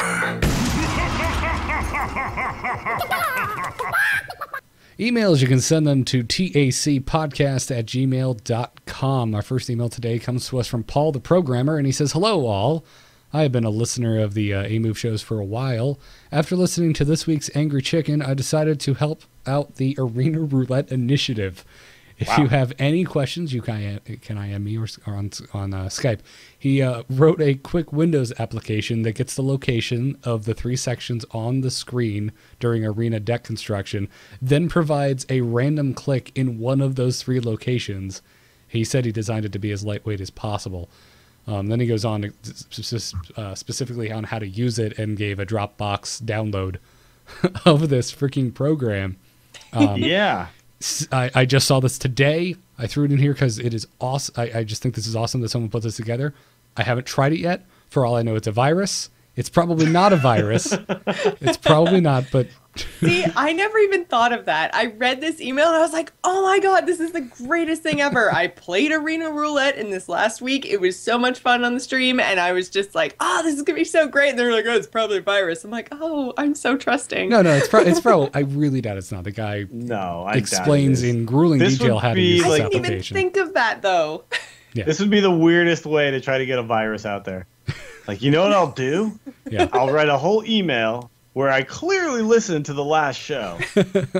And then they won't even suspect it, but it's a virus. And yeah, no, I don't think that's what's happening. I'm just saying I haven't had the chance to try it, but really giving this guy props for putting it together. It will be available in the show notes. I'll have it linked. You could just go to amove.tv/TAC and find the post for episode 14. You get so many questions about where the show notes are posted. And guys, it's the same place every week. Every time. Literally every week. Except that one week, though. And probably next week. It'll be somewhere different. Yeah. So. Yeah. We'll we're gonna post it on a GeoCity site with a lot of animated GIFs. Just kind of. It's on amove.xxx. Sephiroth _ Yeah. Gogeta Roth. I'm excited to try this out, though. I'm going to give it a go. We're going to have some really fun game nights with this if it works correctly. By the way, play against your friends. Do the random deck build game. That is so fun. Yeah, that is fun. Me and Garrett did that the other night. Yeah, we were doing it in between Battleground queues. Yeah, and because WoW. the Battleground queues in WoW are so friggin' ridiculous. They're absurd at the really? moment. Yeah. They're like, oh man, we were getting in like 5 minutes. We're waiting like 15 minutes every damn time. Yeah. Wow. But so basically what you do is you pick a class, then you click done. Like when it asks you to, start putting cards in, you click done. That says, "Do you want us to finish it for you?" You say yes. Then you look away. Don't look at what's in there because it takes a couple seconds to fill up. Yeah, and then go exit out, click back, and then start a game with your buddy, and crazy stuff happens. Yep. I mean, random I had constructing. I had some games with you and with Valkyrion afterwards where I was just like, "You'll never see this play ever." And I love that for whatever reason, every single priest deck and mage deck and druid deck I had, Blizzard decided that I wanted Captain Greenskin in there. So I kept getting damn Captain Greenskin, which busts a weapon. with like a mage deck. Yeah, in a mage, like what? Come on, Blizzard. For example, ended up playing a priest against you, Dills, and you were playing a druid.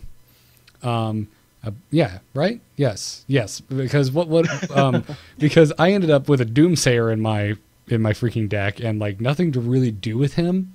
Yeah. So, and I had, I think, a Mad Bomber out already, and I had Thoughtstealed your card, and I got whatever the card is that gives you the Death Rattle summon 2/2 treants on, and it puts it on all your minions. So I played the Doomsayer, and then I put that out there because the Doomsayer was going to die. Yeah, and then I just hated you. And we're just sitting there, we're like, you will never actually see this happen in a real game ever. But AP drops in the house. AP drop, what's up? He asked if we got that from him and Puffin. No, I didn't know you guys did that too. That's awesome. I've seen other people do it, but yeah, it's really, really fun. I recommend everybody out there, if you're just bored of like grinding the ladder, just do that for a little while, and you'll just suddenly be having fun again. Like if you ever get frustrated, this is like the path to instant fun. Yep. Yeah, it's a good time. We should do a stream of that some night. Oh yeah, for sure. I kept like thinking like, why am I not streaming this right now? Because the games were so ridiculous.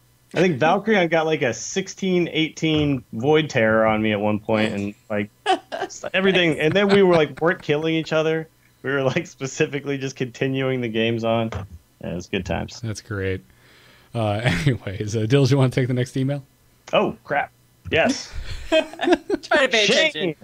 What's up, Shane? Shane says, "Hi all. I'm not the best player out there, but I was just able to kill my opponent in 3 turns with a warrior." Oh, we do have a crazy game story here, apparently. I've never come remotely close to this in the past. Here we go. Turn 1, play coin, Amani Berserker. Use charge and inner rage, attack for 7. Turn 2, use rampage, attack for 10. Turn 3, use rampage, attack for 13. Obviously not the most likely hand to get, crazy nonetheless. That's pretty sick. Yeah. That is. Damn. Wow. Those are cards okay, charge and inner rage, yes, but not with an Amani Berserker and not with 2 rampages. Have I ever tried a deck with those? But that sounds like the dream. That is the dream. Now, this is not literal turn 1, right? He's just talking about the sequence of turns. Yeah. So, yeah, by turn 3, dude was dead. Oh, really? Yeah. Okay. All right. I have killed people in 3 turns, but not this way. It's very difficult to pull off, though. Damn, I don't think I've ever won in 3 turns. I've had people give up, but I don't think I've ever done 30 damage in 3 turns. Yeah, it's not easy to do. I think the time I did it, though, was against a Warlock who did some of the damage to himself. So. Gotcha. That doesn't count then. What? No, it counts. Jocelyn, you want to take the last email? Absolutely. This one comes from Sean, and he said, if each of you were a Hearthstone card, what would your abilities be? Either existing powers or made-up ones. Doesn't matter. So for me, I said that I would have a battle cry of charm, which is a musical giggle that charms opponents and prevents attacks for 1 turn. Oh, so a freeze. A freeze Yes. attack. Okay. I was hoping you would say a boot, and it just kicks a minion off the board. Oh, I never even thought of that. But then again, I don't make fun of myself for being Canadian. She's like, look, this is what I am. I'm Canadian. God, it's not a thing. It is a thing, but it's an awesome thing. Well, yeah. And I don't say a thing. boot. Nobody says a boot. I get Really? made fun of for living in Florida all the time. You say oot, though. Like, you try things oot. Well, not that serious. It's Less not serious than that, yeah. They're not literally saying a boot. They just dig it. You guys just dig into your U's a little more than we do. Is the only thing. It's charming. It makes a musical giggle. You know what? I wish I'd read the show notes because I wish I'd thought of something before. But now I'm totally on the spot. Well, I honestly couldn't think of anything clever. I was just like, well, I would just really want to have an instant ability like in Magic. We totally should do this again next week, but we should I should do Dills, and Dills should do Garrett, and Garrett should do me. Instead of then it's easier than trying to think of them for yourself. Yeah. And let's never say that I should do Garrett. Oh yeah, that was Jocelyn. Your mind is in the gutter today. I didn't even say that. Dills said that. No, you just said Dill should do Garrett. Well, okay, I said it, but I didn't think it in that way. You just described really dark, angry chicken fan fiction is what you just Oh did God. there. Oh, what have I done? My card would cause you to insta-concede because it'd just be too powerful. I don't know what that would be, though. But it's just a win card. I'd be like Deathwing, except you can't actually... You can't just be insta-win. That can't be a power. Sure I can't. This is magical made-up world. I can do whatever I want. Dill should be like Insights. Balanced. Dill should be Insights 1-star reviews. Exactly. Angers you to the point where you must leave a 1-star review on his podcast. Somehow. He gets you so worked up and angry. Come on, Garrett, come up with something. Mine would be just some type of rage effect where your monitor magically throws itself out the window. hits the board enraged, and kills hunters. It's the already angry chicken. Yeah, exactly. Comes out. Nice. Be the enraged chicken. It just comes down, just 5-1, bam. That would be pretty good, actually. Yep. Thank you for that really fun email, Sean. That's a blast. Oh, great. Well, that just about does it for this week's episode of The Angry Chicken. Just do a shout out to those of you who left us reviews in the iTunes store. Anrix, Blackhawk, and I'm assuming this is a Canadian. Yes, this one's Canadian. This one said I had to Google it because I wanted to make sure, because it said shout out from Quebec and they speak French there, and I was like, I'm going to see what this word means before I say it on the air, just in case.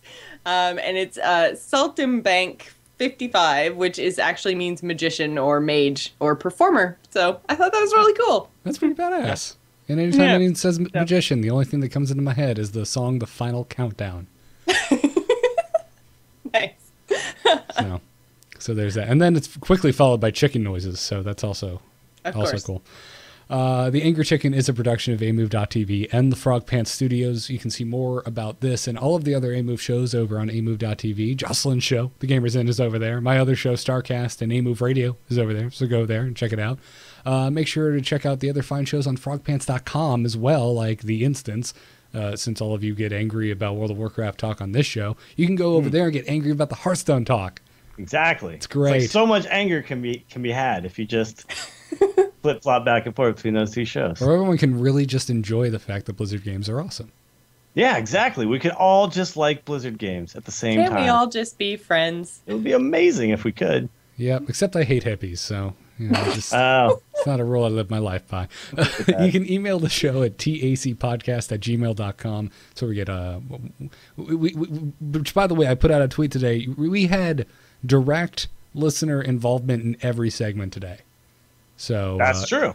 Applause for all of you guys. The inbox is like insurmountable at this point, so I'm really sorry if your email gets skipped over. There's a lot in there. Catch us live on Monday nights at 10 p.m. Eastern. That's when we record the show live on twitch.tv/amovetv. The second most asked question, other than where is the show notes, is where is the chat room? And it's on twitch.tv/amovetv. Or if you are on amovetv already, there's a big button at the top that says live. Just a hint, that might have something to do with the live show. Our Be mobile, nice. I've been answering emails all morning about this, so I might be a little burnt out. Mobile stream is provided by Alpha Geek Radio. You can check that out at alphageekradio.com. Our Twitter is at TAC Podcast. I am at Garrett Art. Dills is at Willie Dills, and Jocelyn is at GIS Gamer. Big thanks to Brian Griffith, the musician who does our intro music. He's at briangriffithmusic.com. And my personal work can be found at nomoonart.com. That's my graphic design portfolio. If you need a graphic designer, check out nomoonart.com. Dills, where can people find you? You can find me on The Instance, the World of Warcraft podcast. That we do because we don't want you to have to. Wait, is that how the saying goes? I'm not sure. Something like that. It sounds Something like that. Yeah. You just sounded like the weird knockoff of The Instance. Yeah, exactly. So there we go. You can find me there. You can find me on Torchcast, podcast by and for fans of San Francisco Giants, which we haven't done an episode in a really long time, but the season's coming soon. So yeah, look forward to that.